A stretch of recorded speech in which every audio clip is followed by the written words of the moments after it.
तो वहीं हरियाणा में लोकसभा चुनाव को लेकर बीजेपी जेजेपी गठबंधन पर फैसला क्या होगा, यही सबसे बड़ा सवाल बना हुआ है, क्योंकि हरियाणा में बीजेपी ने अभी तक स्थिति स्पष्ट नहीं की। ऐसे में जेजेपी और बीजेपी अपनी तैयारियों में लगी है। हालांकि सूत्रों का यह कहना है कि हरियाणा में बीजेपी अकेले चुनाव लड़ सकती है। हरियाणा में कैसी है स्थिति, इस रिपोर्ट में देखिए।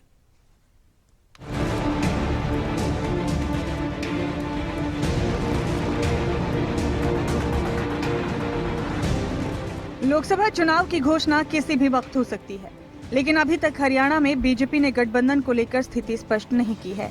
ऐसे में बीजेपी जेजेपी गठबंधन का भविष्य लोकसभा चुनाव में क्या होगा, यही सबसे बड़ा सवाल है। बीजेपी ने 3 मार्च को 195 उम्मीदवारों की पहली लिस्ट जारी की थी, लेकिन इस लिस्ट में हरियाणा से किसी भी सीट के लिए उम्मीदवार का ऐलान नहीं किया गया, जिसके बाद 6 मार्च यानी बुधवार को दिल्ली में फिर से बीजेपी का महामंथन हुआ। इसमें हरियाणा में उम्मीदवारों के नामों को लेकर चर्चा हुई। इसी बीच सूत्रों के हवाले से खबर आई कि इस बैठक में बीजेपी जेजेपी गठबंधन को लेकर चर्चा हुई। साथ ही बीजेपी ने सभी 10 सीटों पर अकेले चुनाव लड़ने का फैसला लिया है। हालांकि इसको लेकर कोई आधिकारिक बयान सामने नहीं आया है, लेकिन कयास लगाए जा रहे हैं कि बीजेपी हरियाणा में सभी 10 सीटों पर अपने उम्मीदवार उतार सकती है।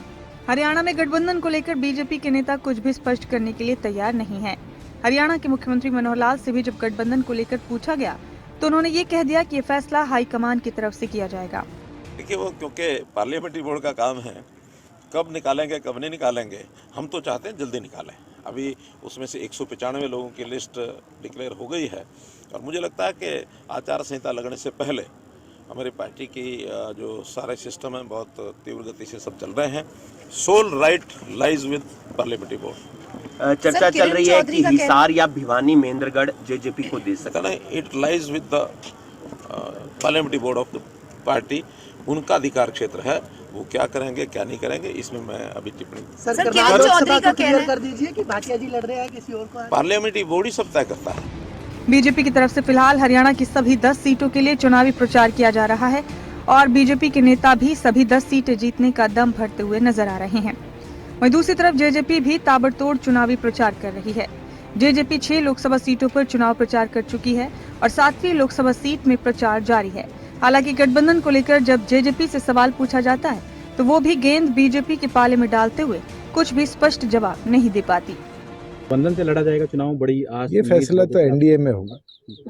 ये तो ना तो मैं कह सकता ना कोई और कह सकता। एनडीए की बैठक होगी, उसके बाद निर्णय लगेगा। गठबंधन से लड़ा जाएगा चुनाव, बड़ी आस। ये फैसला तो एनडीए में होगा। ये तो ना तो मैं कह सकता ना कोई और कह सकता। एनडीए की बैठक होगी, उसके बाद निर्णय लगेगा। पुख्ता सूत्रों के हवाले से खबर है कि बीजेपी ने हरियाणा में लोकसभा की सभी 10 सीटों पर अपने उम्मीदवार उतारने के लिए पैनल तैयार कर लिया है और पैनल में शामिल सभी नाम हाईकमान के पास पहुंच गए। तो चलिए पहले आपको बताते हैं कि किस लोकसभा सीट से बीजेपी के कितने उम्मीदवार हैं। बीजेपी के नए पैनल में कुरुक्षेत्र से नायब सैनी का नाम शामिल है। नायब सैनी कुरुक्षेत्र से मौजूदा सांसद हैं और बीजेपी के प्रदेश अध्यक्ष भी हैं। गुरुग्राम से राव इंद्रजीत का नाम पैनल में शामिल है। राव इंद्रजीत सिंह वर्तमान में केंद्रीय राज्य मंत्री हैं। सिरसा लोकसभा सीट से बीजेपी सुनीता दुग्गल और अशोक तंवर का नाम पैनल में शामिल कर चुकी है। सुनीता दुग्गल मौजूदा सांसद हैं, वहीं अशोक तंवर ने हाल ही में बीजेपी का दामन थामा है। अंबाला लोकसभा सीट से भी 2 लोगों के नाम पैनल में रखे गए हैं, जिसमें बंतो कटारिया और कृष्ण बेदी का नाम शामिल है। बंतो कटारिया पूर्व सांसद रतनलाल कटारिया की धर्मपत्नी है, वहीं कृष्ण बेदी बीजेपी के कद्दावर नेता हैं। अब बात करनाल लोकसभा सीट की कर लेते हैं। यहाँ भी 2 नाम पैनल में शामिल हैं।